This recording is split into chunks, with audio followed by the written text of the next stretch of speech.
the painful message that we have from our friends from Turkey and Syria, and my heartfelt condolences to those who suffer, but also a strong message to those who hopefully will be rescued under the rubbles. It is my privilege to join you for a second time, and I hope that a third time would be in person. I am here in Switzerland preparing a very important novel initiative in cooperation with a dozen governments, and I do hope, Your Excellencies in the audience, that Pakistan will also be part of it. If we want to unlock the blue economy, then we have to change the rules of the game. I want to be very clear that the way that we have designed economic models at the moment and the way that we are pursuing growth in these economies are bound by rules and regulations which do not at all permit a dramatic transition towards a sustainable blue economy. And one of these elements that I'm focusing on, upon reading all the developments of shipping, we realize that in the first place, all shipping in the world is concentrating in the hands of fewer and fewer players. President Biden of the United States was the first one to last year call global shipping is a cartel of a few players. Some people do not realize that 60% of the container ship operators around the world have gone bankrupt in the last 12 years. Now, that is no coincidence. The bankruptcy has been the result of a very fierce competitive game. And of course, the response by some of the leaders of the industry has been the construction of ever larger ships. The arrival of those super mega container ships that have 25,000 containers have really eliminated quite a few countries from the map when it comes to global shipping. Can we imagine that the largest container ships in the world do not have the capacity to call upon ports in India, which is nevertheless the most populated country in the world, because the infrastructure requirements are such that there is no way to respond? It means that the drama of the high concentration of shipping around the world today in the hands of a few mega players with mega ships has led to a situation where most likely only about 10 countries in the world will be able to receive the ships. Even Singapore, which today is an absolute leader in container transport, struggles with these massive container ships that require no less than 3,800 trucks to be offloaded and transshipped. And therefore, the first rule that we will need in order to unleash global transport, shipping, and the maritime future is that we have to go smaller instead of bigger. The rule of the game has been to go bigger and bigger in order to shave off more and more costs.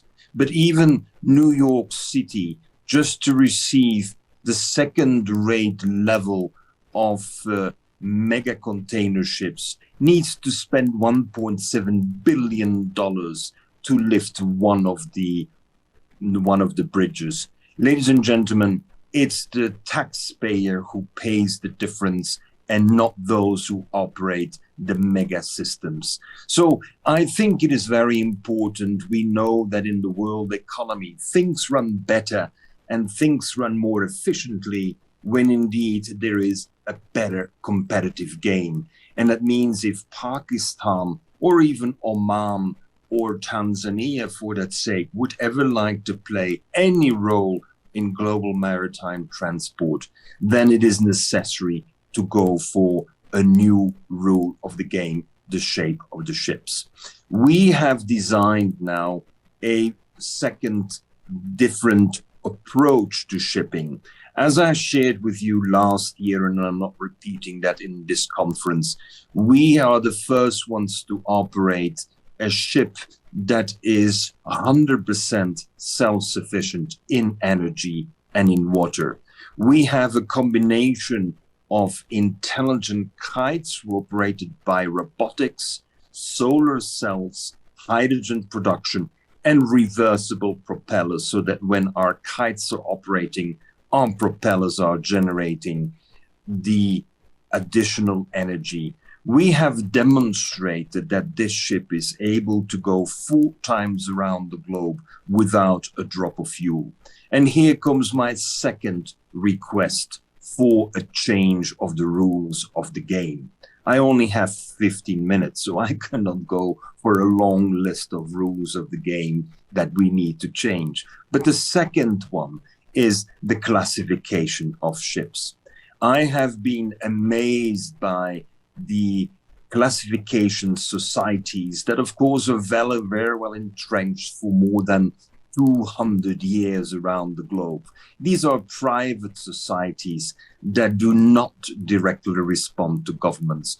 But one of the shocking elements that we have learned operating a ship with the best of technology, demonstrating 4 times going around the world, and still the classification societies insist without any type of remorse, insist that we must have a diesel engine as a backup on board. I do not understand.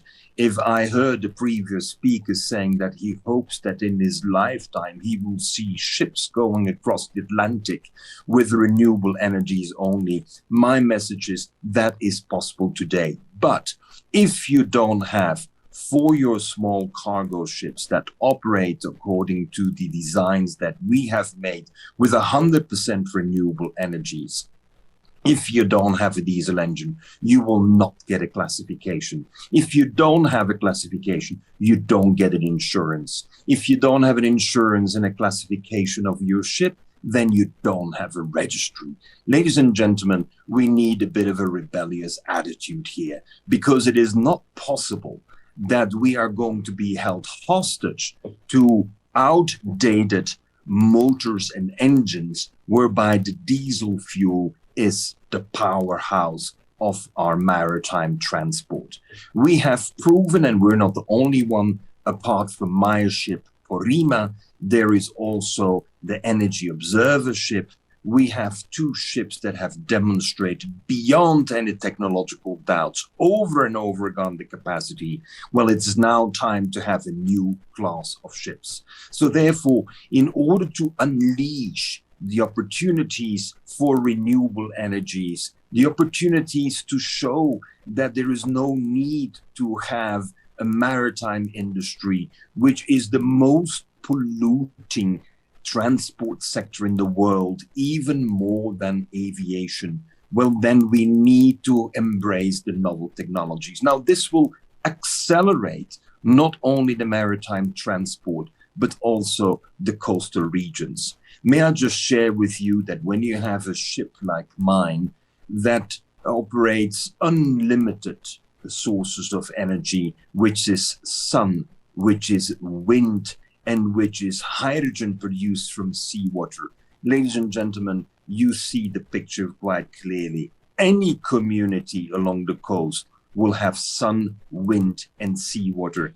meaning that it will have an unlimited supply of energy and drinking water. This is the kind of dramatic transition that we will see.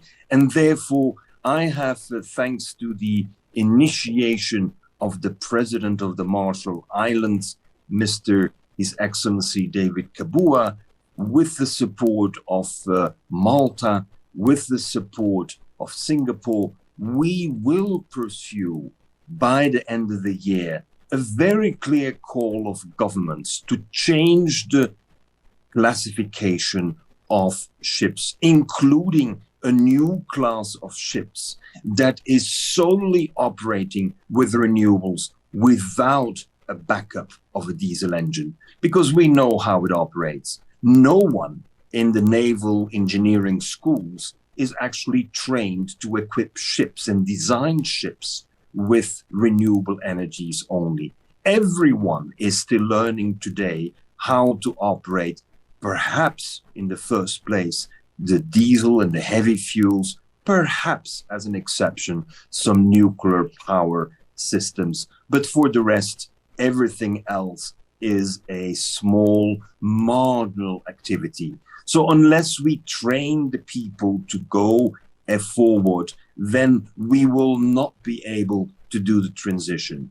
At the COP28 in Abu Dhabi, the chairman of the COP meeting, Sultan Al Jaber, has clearly indicated that he is ready to entertain, as one of the greatest symbolic shifts of the maritime industry, which was totally absent from the Paris agreements in 2015, and which has only come late into the desire to abate and to reduce its emissions. We need to transform that late coming into two things: change the rules of the game. First of all, by changing the domination of a few, by having a much more democratic and a smaller scale distribution system of containers. And second, by having new classes of ships. And my experience is that when we unleash the innovation drive by changing the rules of the game and permitting novelties to be introduced, then we will see a fast adoption of these same technologies also into the world economy, especially the blue economy. I leave a couple of minutes that are before me for eventually some questions, but I would like to ask the leadership of Pakistan to seriously consider these elements, join a group of nations, and secure that a novel class of ships dedicated to zero emissions and never use any fossil fuels again, that have technically been proven, that it will become the pinnacle of the innovation in the industries, and not the size of ships, but rather the innovation of the way we organize container transportation, any yachting systems, away from the diesel fuel into what communities and the transport world needs. Thank you very much.